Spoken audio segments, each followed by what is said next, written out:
どうも、ありがとうございます。今日朝、北海道から出てきました。で、また今日この後帰らなくちゃいけないんで、この講演が終わった後、またちょっと帰りの、帰路にちょっと着く予定になっています。で、私の方からは、医師です。それから全国有志医師の会、の代表ということで、ずっと医師としての発信を続けてきましたんで、医療という側面からワクチン、COVID-19 ワクチンですね、新型コロナワクチンの、被害の実態、そしてその、世界から出てきている情報というものをちょっと紹介したいと思います。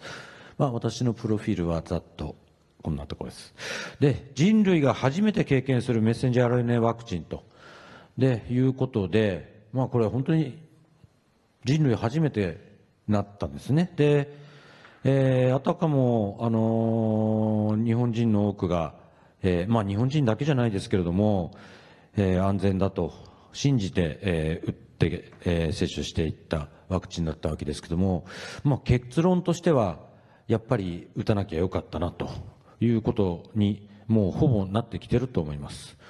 で、このワクチンの仕組みの違いですね、これはいろんなところで今までお話が出てきてますけども、この上の、流れが今回のメッセンジャー RNA ワクチンの、仕組みです。で、下、これが、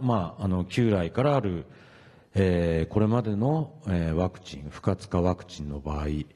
で、何が大きく違うか。メッセンジャー RNA ワクチンというのは、メッセンジャー RNA っていう遺伝子の、プログラムを載せた、ゲノムというか、遺伝子物質、拡散物質って言いますけどね、それを注射をして、そのメッセンジャー RNA が全身のあらゆる細胞に、運ばれて、そこでメッセンジャー RNA から遺伝情報を得て、スパイクタンパク質というものが作られると。そのスパイクタンパク質が抗原として働いて抗体ができて、免疫反応によって、感染予防として働くんだという、そういうコンセプトで作られたものです。だから今までと何が違うかっていうのが、この投与された後で、体にはない異物なタンパク質が作られるという、そういうことが全く大きく違うんですね。で、これはもう当初から、こんなものは遺伝子製剤であって、何が起こるかわからない。結構いろんな専門家の先生方からは、こんなことが起きる可能性、あんなことが起きる可能性、いっぱいいろいろ言われてました。で、この4年間、5年間の経過を見てきて、かなり最初の頃に言われていた懸念というのが現実のものになってきたというのが私の実感です。で、そもそもですね、ワクチンというものは感染予防効果、発症予防効果、それから重症化予防というものも、今はこれしか政府は一生懸命言ってませんけども、それから集団免疫効果という、大きくこの4つの効果を持つものと、特にその感染予防、発症予防というのが一番重要になると思いますけども、で、今ある新型コロナワクチン、メッセンジャー RNA ワクチンについては、結論としてはどれもなかったということになってきつつあるというふうに思います。で、次のグラフ、これよくいろんなところで、講演会とか行くと使われるグラフです。日本のデータですけども、ワクチン接種を繰り返せば繰り返すほどコロナの感染者数は増えてきた。で、さらにコロナ同時にコロナ感染で死亡する人が増えてきたということで、もうワクチンを繰り返せば繰り返すほど、感染は制圧されて、死亡者も重症者も減ってくるんだというのが政府の説明だった、当初の説明だったわけですけれども、全く真逆のことが起こってきていったというのが事実です。で、日本と世界を比べたときにですね、世界の特にヨーロッパの国々が、3回目のワクチン接種をした後に感染爆発が起こったんですね。日本の大体6ヶ月ぐらい早くワクチン接種スケジュールっていうのを始まっていたんで、それをずっと海外の情報を見ていて、日本も同じことが起きるだろうというふうに言われていたら、当然同じことが起きたというのが先ほどのグラフになりますけど、世界はその3回目ワクチン接種後の感染爆発を経験したことによって、ワクチン接種プログラム自体が中止はされなかったけども、やめてワクチンを接種継続する人がもうほとんどいなくなっていったんですね。だけども日本の国だけは、4回目、5回目、6回目、7回目、8回目と、どんどんワクチン接種の継続、で、そこで実際に打っていく人たちも結構な割合いました。ということで、追加接種率ということでは、世界でダントツナンバーワンの追加接種率の国に日本がなってしまったと。同時に、この赤いのが、ワクチン接種をするたびに、日本国内で、感染死亡者、コロナ死する人たちの数というのが、日本はどんどん増えてきたわけですけれども、世界は逆に同じ時期にワクチン接種をどんどんやめていったんで、それによって、コロナ感染も沈静化していったし、波も小さくなり、コロナで死亡する人も減っていったというのがこの間の経過だったと思います。それから、これは、札幌市の下水サーベランスっていうのをずっと札幌市やってるんですね。北海道の札幌市。これは何を調べてるかというと、下水処理場の中での、下水処理水の中の、コロナウイルスの、RNA 濃度っていうのをずっと測っています。これをかなりこのコロナ禍当初から、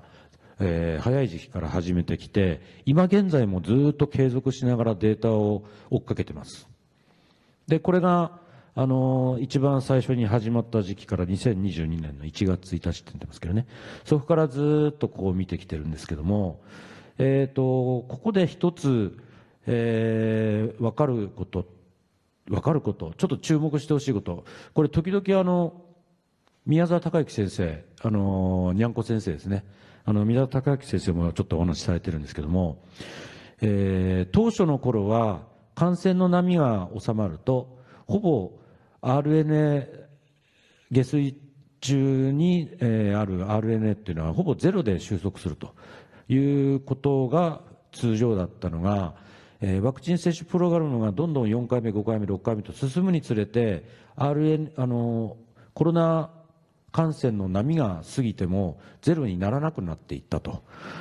いうことの、その意味っていうのを考えなくてはいけない、これが非常に重要な鍵を握っているんじゃないかということを話をされています。何かというと、コロナウイルスというのは腸管感染も同時に起こるということが分かってて、免疫がきちっと正常に働いている人は、腸管の中にいるコロナウイルスも含めて、異物としてきちっと排除するというシステムが、人間そもそも持っているんですけども、そのシステムがきちっと正常に働かない、持続感染をずっと継続して続いている人が、札幌市内にかなりの数潜んでいるということで、これはワクチン接種との関連で、もしかすると、きちっとした免疫応答、免疫反応が、正常に機能しなくなっている人が一定数いる可能性を示唆するデータというふうに私も感じていますし、宮坂大樹先生もずっと言っていると。例えばこれ、面白いのが、インフルエンザウイルス A 型ですね。これも札幌市、ずっと RNA、下水処理水の RNA 濃度を測定してるんですけども、見事にゼロになるんですね。感染の山が過ぎるとゼロになる。ところが、新型コロナについては、感染の波が過ぎてもゼロにならない、状況になってしまったということです。ワクチン接種後症候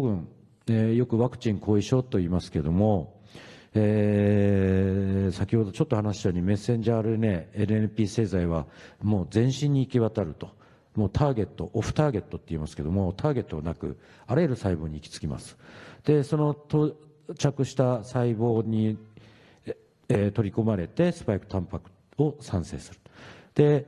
スパイクタンパクの直接的な毒性っていうのが、後々からいろんなところから分かってきて、でスパイクタンパクそのものに対する免疫応答の破壊的影響っていうのが体の中でその後起こる可能性っていうのが、実際に起こっているという症例報告もいっぱい出てきています。それから脂質ナノ粒子そのもの、LNP そのものも毒性があるということが分かってきてですね、つまりこのメッセンジャー RNA、LNP 製剤そのものが体全体に対して非常に大きな毒性、影響を持っているということが今もうほぼかなりのことが分かってきていると思います。結局この健康被害メカニズム、そのスパイクタンパク質そのものの持っている毒性、それから脂質ナノ粒子が持っている毒性と炎症誘発活性、炎症を全身の至るところで起こる、そういう性質を持っていると。それからその免疫の仕組みそのものがやっぱりそのおかしいことを体の中で起こしてしまうということが言われています。で、さまざまな症状、あらゆる症状、それからあらゆる病気が起こってくると。それから、続きましてですね、厚労省が公表しているワクチン被害ということで、大きく実は2つに分かれる。で、その PMDA って言って医薬品医療機器総合機構っていう、独立行政方針があってですね、でそこに届け出て報告されている、ワクチンの被害の数、それと予防接種健康被害救済制度という、これは健康被害を受けた本人が自治体窓口を通して申請するというシステムなんですけれども、その大きく2つの、申請窓口、届け出の報告する窓口があって、そこから出てくる2つの数字っていうのが実はあるというふうに日本の仕組みではなっていることを理解してください。で、PMDA からの健康被害報告については、一番最終の報告が実はもう去年の8月4日分までのということで、もうちょっとデータが1年、10ヶ月ぐらいもう経ってるわけですけど、死亡報告、これは医療機関からもしくは製薬会社からの報告です。死亡報告だけで2262件というふうになっています。で、副反応疑い報告は3万7555件。うち重症症例は9325件。これだけが、国の PMDA に報告が上げられましたということです。それから、予防接種救済制度予防接種健康被害救済制度については、これはよく、1、2週間、最近ではちょっと2週ペースぐらいに落ちつつありますけれども、大体、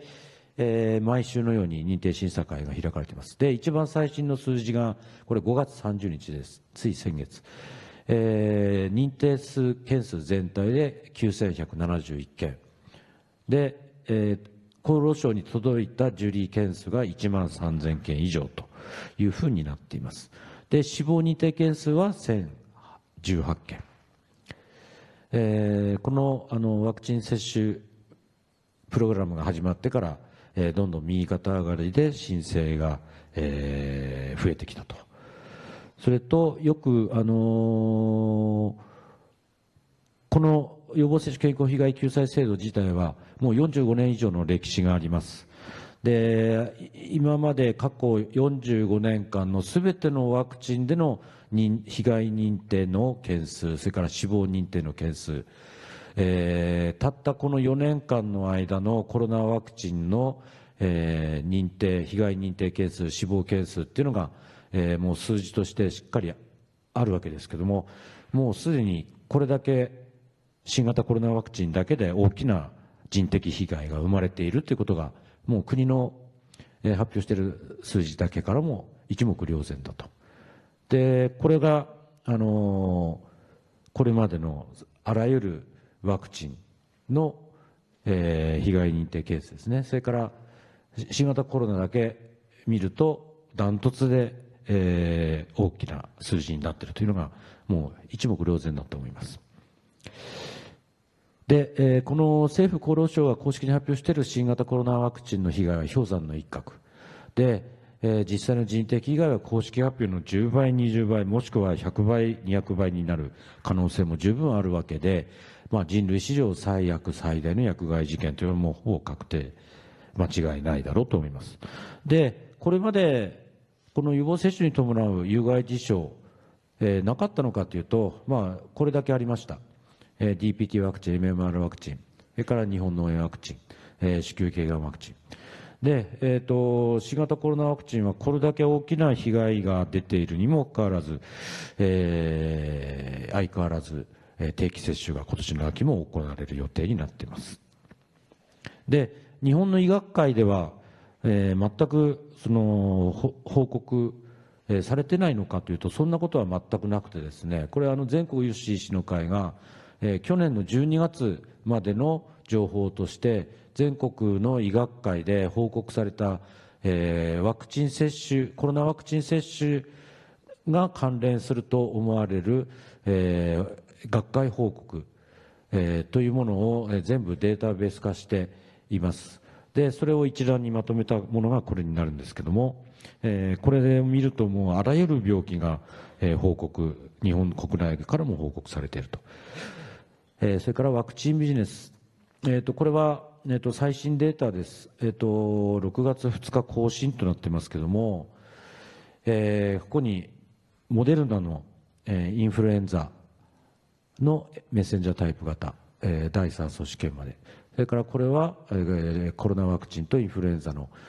コンビネーションワクチンですね。それこっちはビオンテック、ファイザーの、第3相試験までインフルエンザワクチンの、メッセンジャー RNA タイプができていると。いつ今年の秋に市場投入されてもおかしくない状況になっています。ちょっと時間がないんで、このあたりは少しはしょりたいと思います。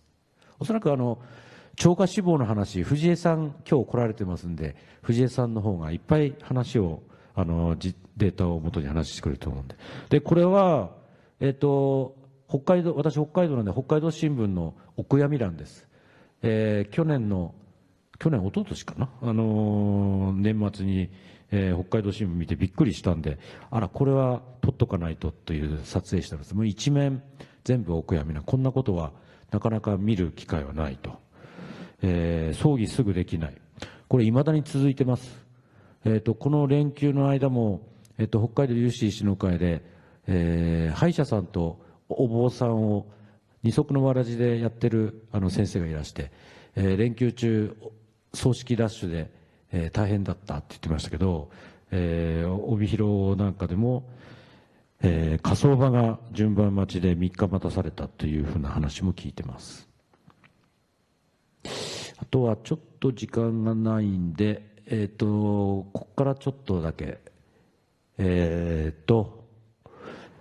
COVID-19 感染症とワクチン、それからこれらをワクチン開発科学者はどう見ているのか、いろんな情報が、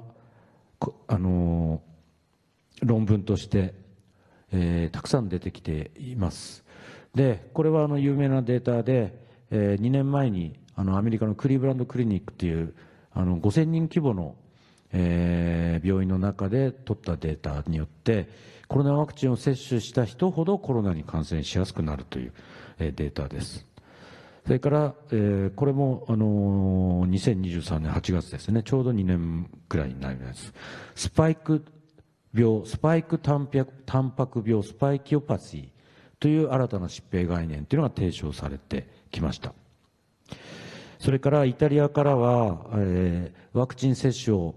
繰り返した群とそうでない群に、ワクチン接種した方で余命の減少が認められた、寿命が縮まると。それから、精神科疾患が、増えるというレビュー論文も、報告されています。はい、それから、あとはですね、順天堂大学、日本の国内ですね、ワクチン接種を、した群の中で、一連の子宮体疾患の報告論文というのが、これは今年の3月ですから、割と新しい論文です。これはお隣の韓国からですね、アルツハイマー病になる確率 1.2 倍、軽度認知症になる確率が 2.4 倍になるということで、これも今年の5月ですから、非常についこの間出た論文ですね。